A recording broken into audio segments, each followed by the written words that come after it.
Oh, brother, this set stinks. Like, I get it, there's 172 cards, not all of them can be bangers. But Black Bolt and White Flare are more disappointing than Black and White when they first came out. Except history might not be so kind to these dual sets. For example, there's no Unpheasant EX. We got this stupid Pidove that specifically mentions Unpheasant EX, yet in a set focused on Unova, we get this unplayable non-EX. Garbodor, meanwhile, who is one of the most infamous Unova Pokemon in the history of the TCG, gets a filler level card. And everyone's favorite monkeys don't come close to giving me a Raging Semi. Obviously, this will be an extremely popular set considering that every Pokemon gets an illustration or secret illustration rare, but competitively, maybe 10% of the 172 cards will matter. As a reminder, Black Bolt and White Flare release in Japan on June 6th. We will get the dual sets on July 17th in Pokemon TCG Live. I've already covered several of the cards already, which you can find linked in the playlist in the description. For today's video, I'll only highlight the newly revealed cards, of which there are plenty. Let's start by focusing on the remaining EXs that were just announced. Despite being highlighted in the press release, Meloetta EX is not good. Yes, it can attack turn 1 going first, but its attack does 30 damage. Because of that ability though, you would not believe the amount of hopium people are huffing. Since Meloetta can attack turn 1, you can use things like TM Evolution and Turbo Energize. The new TM machine gets you technical machines, so it seems great. Except you need to build your entire deck around getting Meloetta to attack turn 1, which isn't even that good. You'll need Precious Trolley to fill up your bench, Latias EX to retreat if you don't start Meloetta, and Squawkabilly EX to increase your chances of getting the combo. If all this works, congratulations, you have several 2-prize low HP liabilities on the field that get easily destroyed. Alternatively, you can go on offense. Tim Danklin and For the Win, the second most handsome PTCGL YouTuber, posted different versions of Meloetta Donk. The Poison package allows you to deal 70 damage with Meloetta and Mochi, except the baby Pecharunt is just better. For the Burn build, it requires a 10-card combo with Volcanion, EX Magmortar, and TM Evolution to still not do very much damage. If you want to play a Donk deck to get to Ultra League and TCG Live as quickly as possible, just run this list that everyone on Twitter's talking about.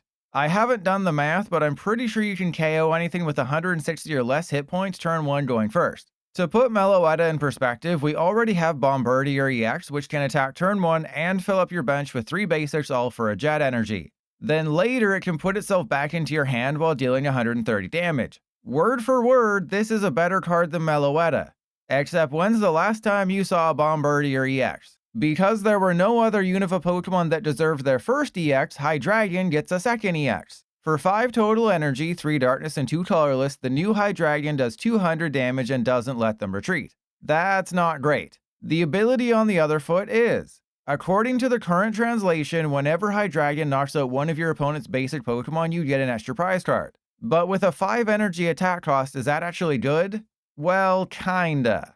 Just like Meloetta, the combo requires a bit of work. But Hydreigon EX has the advantage of evolving from the same Pokemon as Hydreigon EX, meaning it's splashable. Because of the ability, and again assuming the translation is accurate, technical machines like Blindside and Crisis Punch will give you an extra prize when KOing a basic. Throw Ignition Energy into the mix and you can launch them for a single energy attachment. Alternatively, you could use Relicanth to copy the attack of the Dino or Xylis under Hydreigon. Unfortunately, they all kinda suck. Dino do no more than 40 damage, and the Xylis top out at 100 damage with awkward attack costs. You know what, I think I talked myself out of saying Hydreigon is playable. Even with Shaman in format now, the Terra one is still better. Boasting a laughable 230 hit points on a Stage 1 EX, Whimsicott has a first attack similar to the old Leafeon, attaching up to 3 basic energy of any type from your deck to your Pokemon however you want. If this is the first time you're seeing Energy Guard in Leafeon, it's because attacks like this never see play.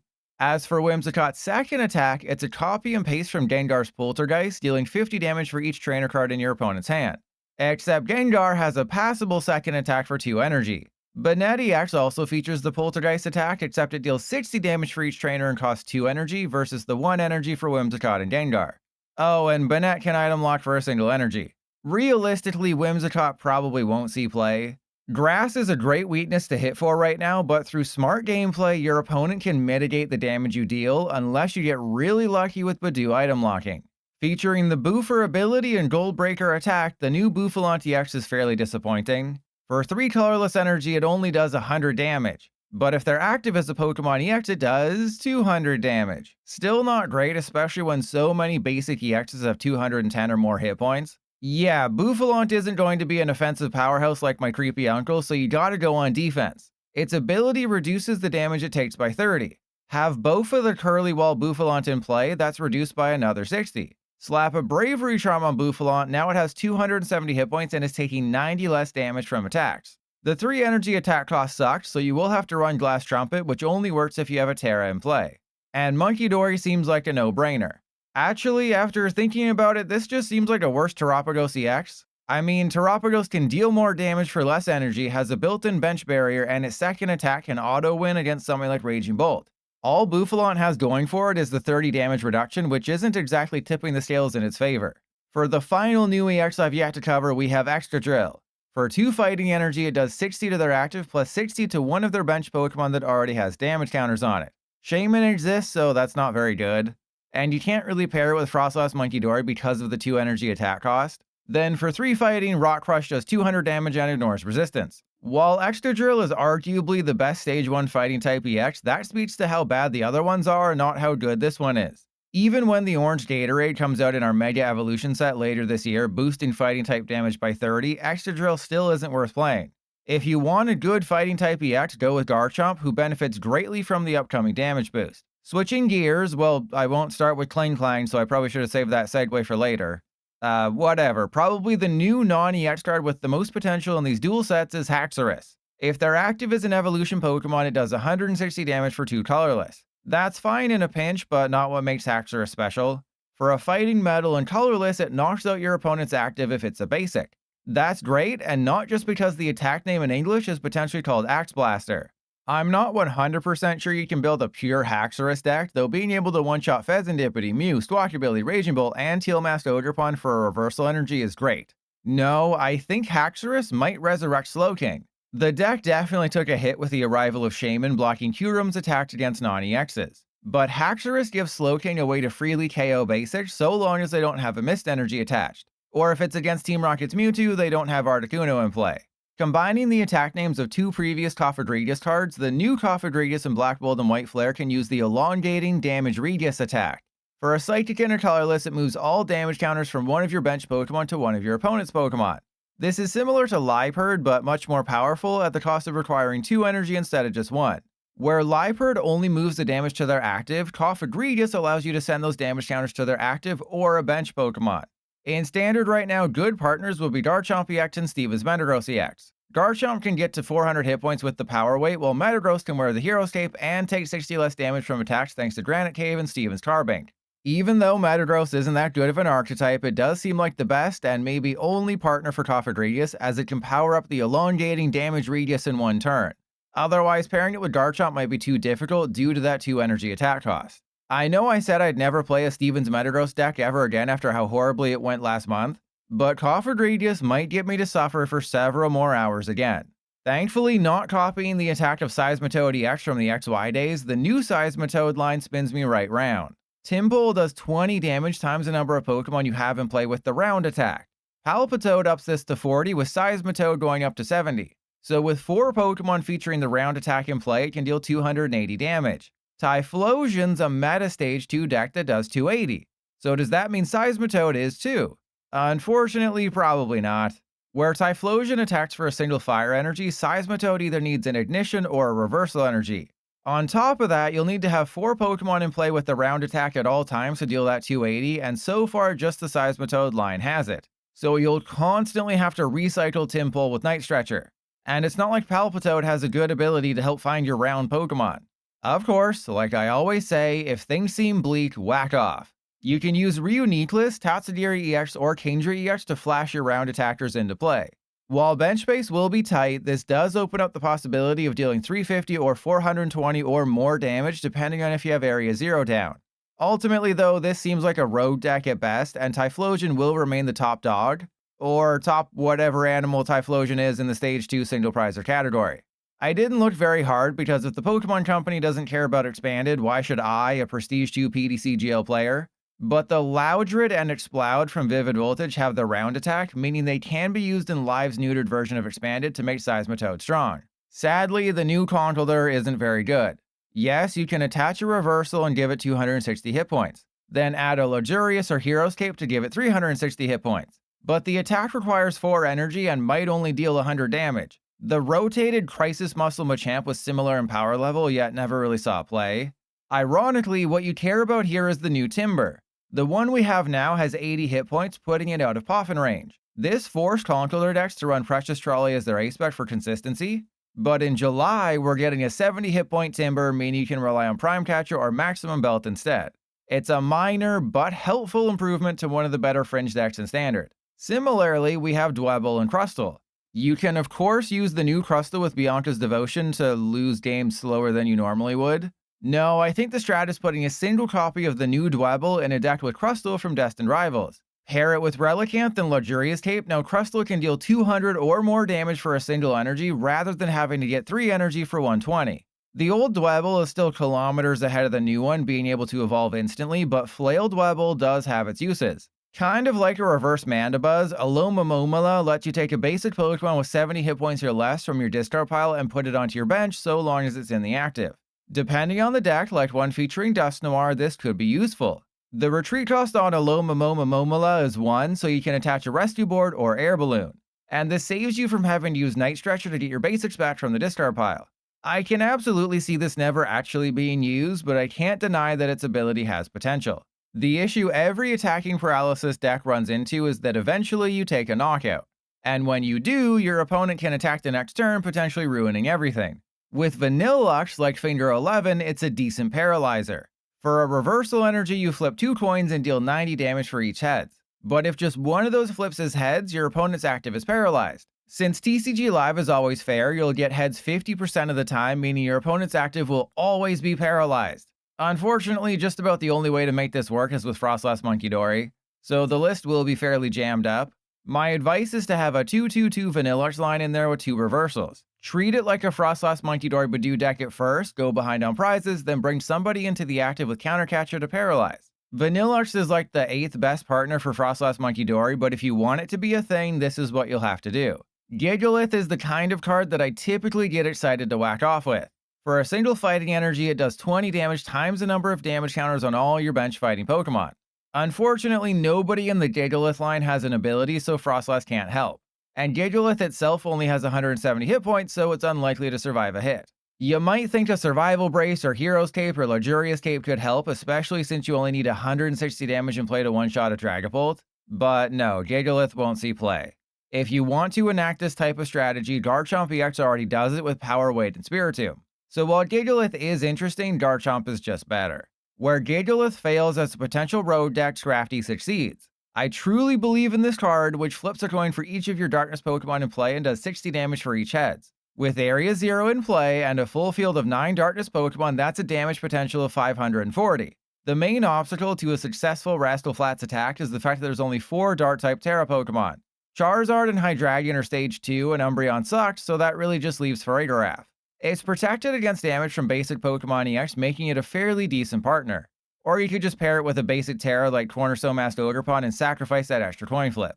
Having a 2 Darkness Energy attack cost isn't great, and Darkness doesn't have the best card draw engine outside of Zoroark, so things could be tough. But pair it with the Poison package and maybe Janine's Secret Art, and you have a deck that will disappoint you endlessly because PTCGL never flips enough heads. When Genesect EX was first announced, able to grab 2 Metal Evolution Pokemon from deck with its ability, everyone got hard as steel thinking about what this meant for a potentially busted Klinklang line. Well, the Klinklang line was revealed and it ain't busted. Its ability reduces the damage your Pokemon with Metal Energy attached take by 20, and it stacks. That's horrible. Yeah, if you have 4 in play plus a full Metal Lab, that's a reduction of 110, but what then? The attack only does 120 and forces you to discard 2 energy.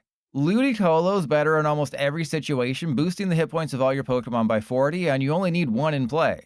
And for damage reduction, both Bronzong and Harry Mama are stage 1s that offer a blanket 10 reduction, yet neither have seen play. Just like Klinklang. For the final newly revealed Pokemon with a modicum of potential, we have Liepard.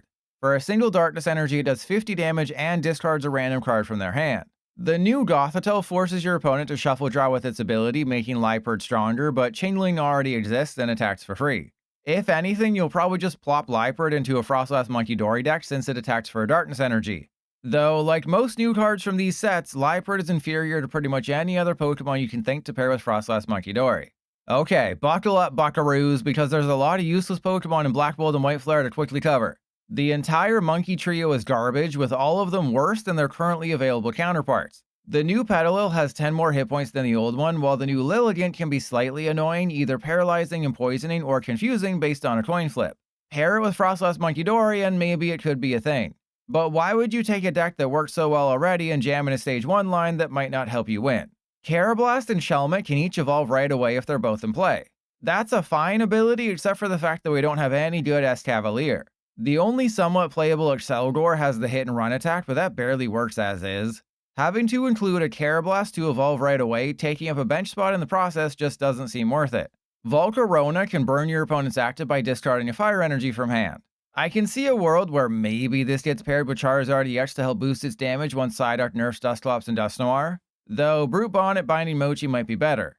Either way, Volcanion EX also burns your opponent's active by simply being in the active, and it can retreat for free thanks to Latias EX. If you're building a burn deck, you're reaching for Volcanion first, not Volcarona. Maractus, Darmanitan, and Cryogonal all exist, while Beartic requires 4 energy to do 150 damage. The Cubchoo, however, could be useful in a Frostlass Munkidori deck preventing attacks, though I think Totodile to prevent retreating or Badoo to item lock is probably better. Emolga could have been a call for Familiar if it put 3 into play instead of 2, but even then probably not. Had Musharna been given an ability to find Fennel instead of an attack, it still wouldn't see play. Bahium needs a Dragapult EX to have 3 energy attached, plus a Lily's Clefairy in play to one-shot that Dragapult for 3 energy, which is way too much. The Elgyem, meanwhile, could be used in a stall or energy control deck. Pair it with Handheld Fan, you can load up one of their useless Pokemon like Latias, then laugh when they can't do anything. Golurk needs 5 energy to do a measly 200 damage, Throw has a decent chance of doing 0 damage for 2 energy, and Sock can do a whopping 0 damage to non-EXs and just 90 to EXs. For Scolipede, sure, you could put the new one into a deck with the old one, but the old Scolipede is better 90% of the time. Pawniard has a corner attack for 1 metal, but there's better ways to trap your opponent's active. Bisharp's finishing blow is more disappointing than... You know what, I was going to make an immature joke about getting a disappointing finishing blow last night, but like a Pawniard at level 52, I've evolved. So I'll just say that dealing a mere 120 damage if they already have damage counters on them is rough. Even with Pidove potentially evolving directly into it right away, Unpheasant sucks. If Audino could be found with a Poffin, it might be a good way to KO a Badoo and draw you up to 6, but it can't, so its usefulness goes way down. And even with a full area zeroed bench of 8, Cinccino tops out at 180 damage. I wish I could say I was done, but there's still some stragglers from White Flare. Swadloon and Leavanny are all about healing, except healing 20 from your active each turn on a stage 1 without a good attack is useless. Leavanny's attack heals 100 damage from each of your basic Pokemon, so it could be used in a wacky stall deck or something. But realistically, something like Liepard or Cofagrigus that heals and damages at the same time is better. The Pokemon Company is allergic to giving Sawsbuck a good card. Heatmore is an Ethan's Adventure for all fire types, except it's an attack, so nobody's going to use that.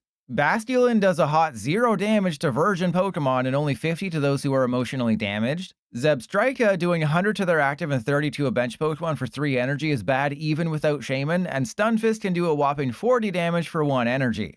I'm switching to a brand new page for Swanna because look at how little thought goes into its cards. I mean, yeah, Swanna's a forgettable Pokemon, but they put less effort into this new card than I put into my YouTube videos. The mediocrity continues with Swoobat.